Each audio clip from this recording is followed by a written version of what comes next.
তো আপনাদেরকে আশ্বস্ত করতে চাই, ওনাকে যে চিকিৎসা দেওয়া হচ্ছে সেই চিকিৎসা উনি আগের মতোই, আমাদের মেডিকেল সায়েন্সের ভাষায় যদি বলি, she can continue on maintaining her treatment, এবং ডাক্তাররা যে চিকিৎসা দিচ্ছে সেটি উনি গ্রহণ করতে পারছেন এবং সেটি উনি নিয়ে সত্যিকার অর্থে রেসপন্স করছেন। ধন্যবাদ। আন্তর করতে পারিনি, কিন্তু ওনার চিকিৎসার জন্য গঠিত মেডিকেল বোর্ড তারা দেশ এবং দেশের বাইরে থেকে সার্বক্ষণিকভাবে এই যাতে ওনার স্বাস্থ্যের উন্নতি হয় সেজন্যই ওনারা ওনাদের পরামর্শ দিয়েছেন, এবং আমাদের মেডিকেল বোর্ডের সদস্যরা যারা এখানে আছেন তারা সবাই সেইটি বাস্তবায়নের জন্য সবসময় চেষ্টা করছেন, এবং সেই লক্ষ্যেই আমরা এগিয়ে যাচ্ছি যাতে সর্বোত্তম সেবা ওনার জন্য নিশ্চিত করা যায়, এবং পৃথিবীর মধ্যে যাতে ভালো চিকিৎসা সেটি উনি পেতে পারেন সেই জন্য এখানে রেখেও সকল পর্যায়ের চিকিৎসকদের দেশে বিদেশের তাদের পরামর্শক্রমে ওনার চিকিৎসা অব্যাহত রয়েছে, এবং আমরা খুবই আশাবাদী, মেডিকেল বোর্ডের সম্মানিত সকল সদস্যরাও আশাবাদী যে ওনার সুচিকিৎসা নিশ্চিত করা যাবে, এবং পরবর্তীতে হয়তো ওনাকে যে কোনো সময়ে প্রয়োজনে দেশের বাইরেও নিয়ে যাওয়া হতে পারে। এখনও এই জিনিসটি এই পর্যায়েই আপনাদের মাধ্যমে বলার সময় আসে নাই, কারণ একবার আমরা কথা বলেছিলাম, কিন্তু আমরা এক ধরনের কথা বলি, আল্লাহ রাব্বুল আলামিন কী ধরনের ব্যবস্থা ওনার জন্য রেখেছেন সেটি আমাদের কারো বা ধরাছোঁয়ার মধ্যে পড়ে না। কাজেই মহান আল্লাহ রাব্বুল আলামিনের রহমত এবং মানুষের দোয়া এবং সব মানুষের প্রচেষ্টা এবং চিকিৎসার সাথে সম্পৃক্ত চিকিৎসক, নার্স সহ সকল পর্যায়ের চিকিৎসা কর্মীদের অব্যাহত প্রচেষ্টা, সেই সাথে ওনার পরিবারের সকল সদস্য সহ দেশের 17 কোটি মানুষের উৎকণ্ঠার মধ্যে সবাই দিনাতিপাত করছেন। কাজে এই অবস্থায় আমরা আপনাদের মাধ্যমে দেশবাসীর কাছে আমরা আকুল আহ্বান জানাই, আবেদন জানাই, ওনারা যে দোয়া করছেন, ওনার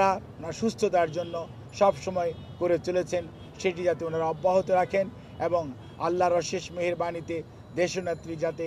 এবারে ওনার যে শারীরিক এক সংকটময় অবস্থা উনি অতিক্রম করছেন সেটি যাতে উনি সফলভাবে আল্লাহর রহমতে অতিক্রম করতে পারে, সেই জন্য আমরা সবার কাছে সহযোগিতা চাই। আপনাদের সবাইকে অনেক অনেক ধন্যবাদ। আল্লাহ হাফেজ। খুলে বলো ফ্যান্টাস্টিক নিমো খালাল বিস্কুট খায় সানিও স্ট্যাটাস দিছে ফ্যান্টাস্টিক। উনি আপনাদেরকে মাধ্যমে আরও একটি কথা বলতে চাই, অনেক সোশ্যাল মিডিয়াতে বিভিন্ন ধরনের কথা বলেন, কিন্তু আমরা আপনাদের মাধ্যমে বিনীতভাবে অনুরোধ করতে চাই, ওনার মতো এমন একজন নেত্রীর প্রতি মানুষের স্বাস্থ্য ব্যবস্থার স্বাস্থ্য সম্পর্কে জানার আগ্রহ মানুষের থাকাটাই স্বাভাবিক, কিন্তু কোনো অবস্থাতেই আমরা যাতে আমাদের আবেগ বা অনুভূতি প্রকাশ করতে যে অতিরিক্ত প্রকাশ না করে মানুষের মধ্যে বিভ্রান্তি সৃষ্টি না করি, সে লক্ষ্যে আমরা বলতে চাই উনি আইসিইউতে উনি চিকিৎসাধীন আছেন, এবং উনি সর্বোচ্চ চিকিৎসা ব্যবস্থার সর্বোচ্চ পর্যায়ে একটি সংকটাপন্ন মানুষের জন্য যেটি প্রয়োজন সেই চিকিৎসার মধ্যেই উনি আছেন, এবং উনি চিকিৎসাধীন আছেন। এটি নিয়ে কোনো অবস্থাতেই কোনো গুজবে কান না দেওয়ার জন্য আমি আপনাদের মাধ্যমে সকলের প্রতি বিনীত অনুরোধ জানাচ্ছি। আপনি একজন সাংবাদিক, আপনার মাধ্যমে আমি এটি বলতে চাই, আজকে আমি আপনাদের সামনে যেহেতু কথা বলার জন্য এসেছি, মনে রাখবেন যেহেতু দেশের মানুষের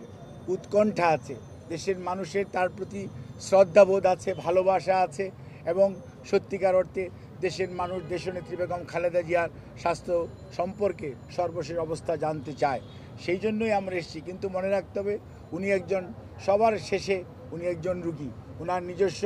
কিছু এথিক্যাল রাইটসের প্রিভিলেজ আছে। ইচ্ছা করলেই আমি চিকিৎসক হিসাবে সকল কিছুই আপনাদের কাছে আমি প্রকাশ্যে বলে দেওয়া এটি মেডিকেল সায়েন্সে কোনো অবস্থাতেই পারমিট করে না। তো আপনাদেরকে আশ্বস্ত করতে চাই, ওনাকে যে চিকিৎসা দেওয়া হচ্ছে সেই চিকিৎসা উনি আগের মতোই, আমাদের মেডিকেল সায়েন্সের ভাষায় যদি বলি, she can continue on maintaining her treatment, এবং ডাক্তাররা যে চিকিৎসা দিচ্ছে সেটি উনি গ্রহণ করতে পারছেন এবং সেটি উনি নিয়ে সত্যিকার অর্থে রেসপন্স করছেন। ধন্যবাদ।